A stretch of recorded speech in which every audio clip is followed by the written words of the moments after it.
Welcome to the Peer Group 6 presentation for Audience and Tone as Technical Communication in the Workplace.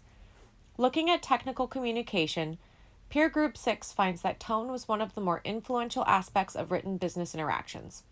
How can modifying our tone have a direct impact on how a message is interpreted, and how can we use this to successfully achieve the desired response and outcome we seek? With a variety of professional backgrounds, our group is able to equally contribute and bring an individually unique understanding and structural component to the presentation and technical report. Peer Group 6 is comprised of 4 members. Currently employed at the Shell Refinery in Anacortes, Arlo is a shift foreman and manages 10 process units and oversees 25 operators. Arlo currently uses GSAP at his work to create maintenance schedules. PACE and SMOC are other Shell-related programs that assist him in remote refinery function. Caitlin currently works at Barron Heating as a residential install coordinator, where she assists in coordinating a large portion of the multi-trade fleet. Her primary responsibilities are permit purchasing and home performance scheduling. Kate has earned 2 AAS degrees, one in computer forensics and the other in laser and optics technology. Kate is working for Philips Healthcare in Bothell. Her role as a manufacturing test technician requires her to test the proper functions of ultrasound equipment. Trevor has an AAS degree in electrical science and was able to use his education as an electrician for Alcoa. Trevor spent roughly 5 years working at Alcoa as performing maintenance on the pot tending cranes and the pot lines. He is the group leader for Peer Group 6. Primarily, we wish to address our student peers. We also wish to address professionals in the workplace seeking to improve or adapt communication style and address any individual with a desire to help develop the skills to better present themselves, their thoughts, and feelings. The purpose of this presentation is to make a valid argument to an audience that to become an effective communicator, it is necessary to recognize the audience's needs and adopt an appropriate tone. This is the forefront to successful technical communication. Embracing these 2 fundamental variables allows us, as communicators, to be able to understand and answer the research question that is the basis of this presentation. How can modifying our tone have a direct impact with how a message is interpreted in order to successfully achieve the desired response and outcome we seek? These strategies described within our subtopics of this presentation are intended to educate and persuade the audience. Our research provides evidence and examples derived from studies and subject experts to support our claim and answer our research question. Jim Rohn was an American entrepreneur, author, and motivational speaker from Yakima, Washington. He famously said, "While we certainly want to inspire or excite people to take action, without information or education, that action is aimless." Using Mr. Rohn's wise words as a guide, we can recognize the importance of education. The right information that is presented in the context to train and do something is a gift worth giving and builds a platform to propel people into action with purposeful direction. Rhetoric is a communication tool that is used to write or speak effectively. Aristotle's creative use of rhetoric is divided into 3 terms. These terms, when understood and executed properly, can be a guide to help an individual or group be a concise and persuasive communicator. These terms are listed and defined as ethos, information delivered that is backed by the reputation of the speaker, or more specifically, the author. Logos. Logos is defined by logic and reason. When a corporation drafts a document, it would typically be logos-driven. Pathos, a favorite among advertisers. Commercials often use colorful imagery and attractive words to capture our emotions and persuade consumers to buy their products. It is rhetoric that is designed to inspire and provoke emotions. Albert Mahabrian's 738-55 communication model says that only 7% of communication takes place through the words we use, while 38% takes place through tone and voice. And the remaining 55% of communication takes place through the body language we use.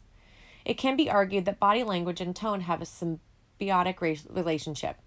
If this is so, then 93% of effective communication, whether to educate, persuade, or both, is based on tone, and the other 7% is the words chosen to speak or write. Using appropriate tone to earn the trust and attention of an audience is fundamentally the most important aspect of technical communication. Acknowledging the audience and adapting to their needs will make the difference in success of how you wish to be perceived as a presenter and how your message is interpreted. When we are presenting a report with historical evidence, data, and the testimony of subject experts that supports our argument, and our intent is to persuade the reader to adopt this philosophy. Writing concisely is an important aspect of tone in the workplace. By telling our audience only what they need to know and leaving out any filler, we are able to make the most of their time. Conciseness gives us an opportunity to create a clear message. To be truly concise, we may need to separate from our normal communication styles. If one is long-winded or tends to ramble, they will need to make a conscious effort to say only what needs to be said. It is also important to present information in smaller, digestible bits. This will give the information more definition and make it easier for the audience to retain. Being concise in these ways shows conviction and will create an effective, confident tone that will serve the communicator well in the workplace. Delivering bad news and feedback is an everyday task for some in the workplace. While it is fundamentally negative, good things can come from these communications. For example, giving someone constructive criticism may help them improve their performance. However, this type of communication must be delivered tactfully and with appropriate tone to be effective and avoid causing resentment. It is important to try and empathize with the position of the person to be communicated to. How are they feeling right now? How may they best like to be approached? The more their position is understood, the easier it is to modify tone to effectively speak with them. Also, understand in what way they most like to be communicated with, and reach out to them in this manner. Be honest, calm, and offer solutions. If possible, balance the negative with the positive. This will soften the blow and help prevent the audience from feeling anger or despair. If the bad news is for a superior, use the same techniques, but ask if it is a good time to talk beforehand, and make sure to take responsibility. As a general rule of thumb, deliver bad news and negative feedback alone and in person, and never have someone else do it for you. The ability to persuade is essential in the workplace. It may be used to convince a company to make organizational changes, convince someone to buy something, or many other things. It is important before attempting to persuade to study and understand the audience, your relationship with them, and anticipate what their reaction might be.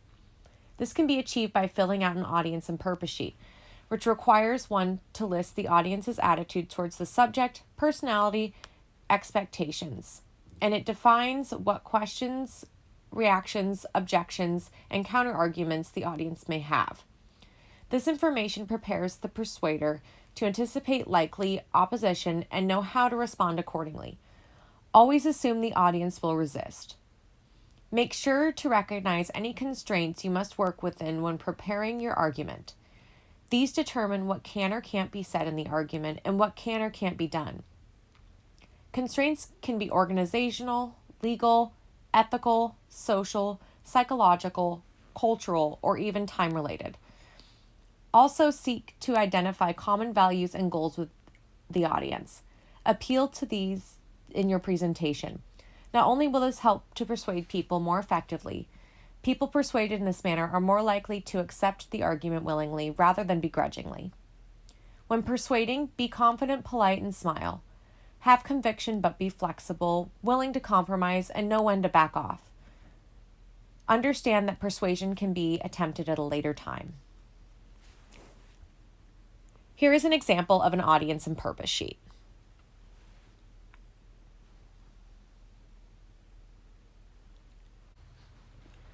Communicating respectfully and globally is very important in the workplace as teams are often made up of diverse backgrounds and cultures. To communicate respectfully among cultural differences, crafting an appropriate tone is key. As stated in the Technical Communications textbook, each team member is an individual person, not a stereotype, and so both the culture and the person need to be taken into consideration. Your audience will remember your words when they think of your tone. Using a single point of view throughout the entire piece of communication will establish the dynamic between you and the receiver of the message. Third-person point of view is used for formal, business-like communications. For example, at Philips, there are 7 behaviors considered to make up company culture. Here, the communicator established a distant, formal tone with the audience. Second-person point of view is used to call the reader to action. For example, at Philips, there are 7 behaviors you should exhibit as part of your demonstration of company culture. Here, the communicator's tone is implicating the audience.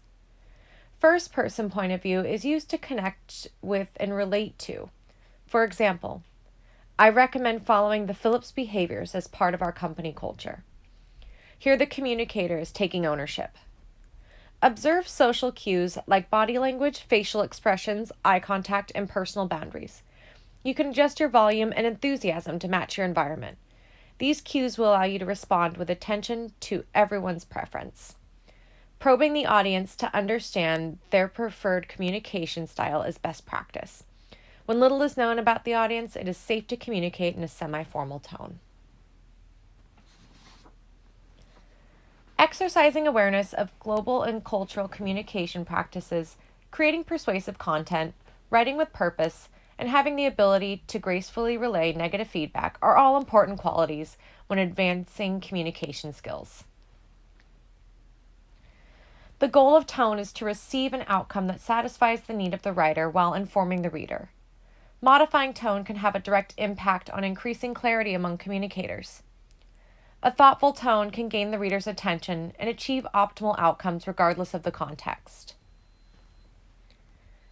Thank you very much for your time, and we hope you found this presentation useful.